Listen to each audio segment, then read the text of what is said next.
Hi folks, I'm Stephen Alexander of Chucklefish, Senior Level Designer on Wargroove. In this video, we're going to be building our very own multiplayer skirmish map. I'll be giving you guys some general design tips along the way, with the overall goal being to create a map ideal for competitive play. This guide is being made with the assumption that you have an understanding of how to place terrain, units, structures, and decorations. If you aren't sure how to do any of that stuff, I highly recommend watching our last video, which covers the placement tools in detail. Still here? Then let's get to it. So as I had done in the last video, I've set up a skirmish map, set the size of the area to 20 by 13, and decided I wanted to have 2 players. So where do I go from here? For me personally, I like to start by choosing an approximate starting position for each player, usually using the commander or stronghold as a marker. Don't worry too much about making this perfectly right, as we can adjust the position of these elements later on, but I do find having them makes it easier to decide where the bulk of the player's starting resources are going to be. Once my starting areas are chosen, I like to rough out the map's primary pathways using roads, and start popping down some key structures as I go. At this stage, it's useful to have an idea of what units your players will have access to, whether they be land, sea, or air. What sort of path do you want those units to take? Do you want different types of units to take different paths? Where do you want the objectives to be?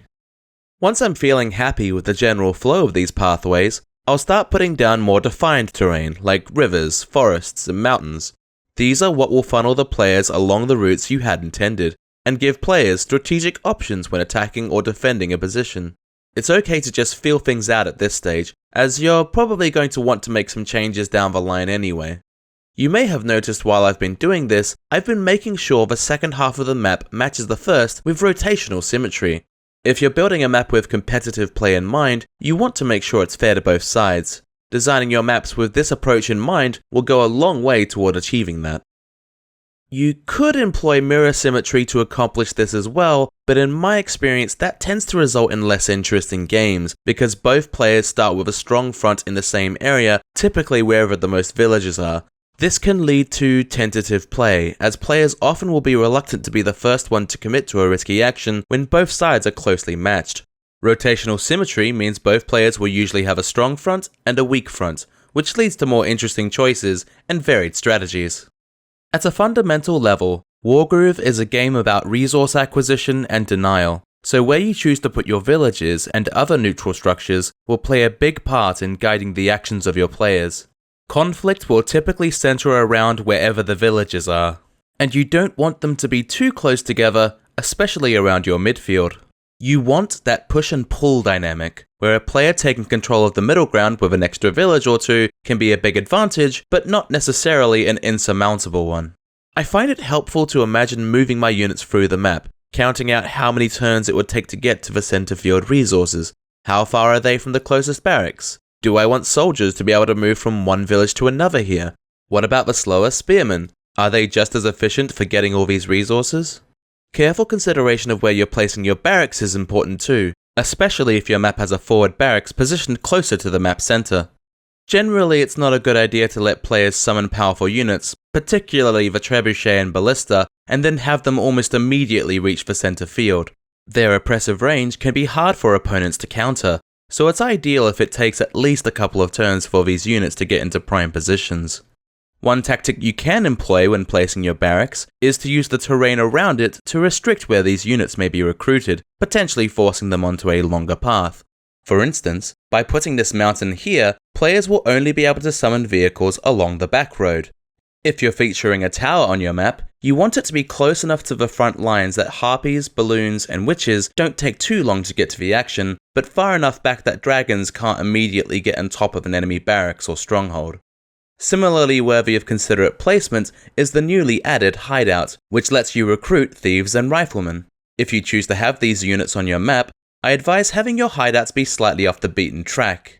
The thief commands an incredible amount of mobility, and ideally they shouldn't be able to ransack one of the middle villages on their first turn. Putting the hideout further out gives the opposing player some time to react, and the longer distance means the slowed down thief carrying gold will need more protection or a wagon to get out of danger quickly. In a similar vein, you want to be mindful of where your players can recruit riflemen. Riflemen have tremendous range, so ideally when you first recruit them, they shouldn't be capable of instantly covering a crucial choke point or an enemy barracks. Getting to prime spots should take them at least a couple of turns. It's also useful to remember that riflemen can't shoot units on forest tiles, so it's a good idea to have forest tiles in spots you want infantry to be able to take cover, particularly around major choke points or the player's barracks. The last point I would make in regard to your structure placement is that if you're building a symmetrical map, whether mirrored or rotational, you should avoid having any structures start in the dead center between players. Placement like that typically favors the first player in a big way. Which brings me to the matter of first turn advantage, or FTA for short. We've finished laying down the land, and both players have the same stuff in the equivalent places, so things are fair, right? Unfortunately, this isn't usually the case. Like a lot of turn-based games, being the first player in Wargroove can be a significant advantage, just by virtue of being able to reach certain resources before your opponents. It's important to compensate for first turn advantage if your goal is to make a balanced map. But how do you compensate for FTA? Unfortunately, there's no single surefire way to account for it. There are a number of methods that have been employed by both Chucklefish and the competitive community, but the best solution depends a lot on your layout. That said, I'd like to present two fairly simple methods that will suffice for most maps. One of the first and most common methods is to have both players' commanders start in matching positions, but give the second player an additional soldier that starts in a forward position by their barracks. Ideally, this soldier will have a couple of different capture options to move toward. This balances out the FTA by giving the second player a head start on capturing villages. The other popular method of countering FTA involves both players starting with only their commanders. You put the first player's commander in a position close enough to move and capture their second barracks. The second player, meanwhile, has their commander placed as if they'd just captured it on their prior turn. You want to make sure player 2's commander is in an equivalent capture position to those player 1 can reach, preferably the one that's most optimal for capturing more villages. With this FTA compensation method, I also recommend using the unit properties tool to set this barracks' health to half of what the player's commander has. There's one other balance adjustment competitive mappers have been making that you might find worthy of consideration. That is, to start each player's commander with significantly reduced health. This actually has a few benefits. First, it mitigates the commander's early game power enough that soldiers and dogs are able to push in on an enemy position and actually be a threat. Secondly, the reduced health means that any midfield structures captured by a commander aren't as risky for opposing soldiers to go after, which gives players more options in the early game. Lastly, the commanders being weaker means they'll have a harder time getting one-hit kills at the very start of the game, which slows down groove generation for the first few turns. This is chiefly to reduce the early game power of fast charging grooves, particularly Nuru's teleport and Vauda's raised dead, which can be incredibly oppressive when the map's economy starts off low. Since I feel those benefits are worthwhile for my map, I'm going to set both commanders to start with 30 health, and I'll set player 2's second barracks to start with 15, as if they had just captured it. Now, there's no guarantee these adjustments will result in a perfectly balanced map, as the effectiveness of the FTA counter can vary depending on how you've built your level. If in doubt, you may want to ask for feedback on the Groove of War Discord server. Their community has been designing maps for competitive play ever since Wargroove first launched, and they're often happy to help. There's one last thing I thought I'd mention regarding FTA, but this time concerning 4-player maps. If the map you're building is a 4-player free-for-all, players 1 and 2 should start in opposite corners, with players 3 and 4 opposite in the remaining spots. You'll then want to give any FTA compensating boosts to players 3 and 4, whether that's a bonus soldier, a freshly captured second barracks, or something else altogether. This isn't relevant to my current map, but I know there are people out there who will find that advice useful. So, we finished laying out our map, we've chosen our players' starting positions, and accounted for first turn advantage. The map's done now, right? Well, it could be, but when you get to this stage, I strongly recommend playtesting it. You can do this at any time by bringing up the map editor menu and clicking Play Map. This will put you into the game with you controlling both players. This might seem odd at first, but I think it's incredibly valuable to play against yourself in this way. It lets you get a sense of how the map flows in practice, and it can very quickly reveal whether a particular aspect of the map is actually fun to play around. After playtesting my creation a couple of times, I've come to realize that while the map looks quite open, its design essentially funnels all the units into one area, which isn't necessarily bad, but I think things could be made a bit more interesting with some expansion and adjustment. So I start by resizing the map to be a couple of tiles taller, and set about creating new paths at the top and bottom. Putting down beach tiles allows most ground units to easily get onto these paths from the middle, but makes putting a trebuchet on these side paths much more of a commitment. During my playtest, I also found that wagons and trebuchets were able to get into key positions of the map a good deal more easily than desired, which made these already powerful units all the stronger. To remedy this, I chose to remove a bunch of the roads to slow their progress, and put forests in front of the bridges next to the forward barracks. Now, wagons will take a couple of turns to get to the center, while trebuchets and ballista will take about 3. The last thing I wanted to change was the placement of the strongholds. Their location was so far from the front lines that most players wouldn't realistically bother going after them unless they'd already neutralized their opponent's forward barracks, by which point they're probably already winning. This means that going for the stronghold wasn't really much of a choice. So I decided to move them to the opposite side, closer to the center, and perhaps most importantly, in front of the barracks. This change makes the stronghold a much more viable target, since there are more ways to get to it, and any units recruited by the nearby barracks won't be immediately in the way. After making all these changes, I do a couple more playtests to see how things are feeling. Remember, level design should be an iterative process, so don't be afraid to continually playtest and adjust your work. Putting in that effort will often lead to better maps. So once we're sure the map plays the way we want, and that we aren't going to change the layout any further, this is usually when I'll do a decoration pass, to dress things up a bit.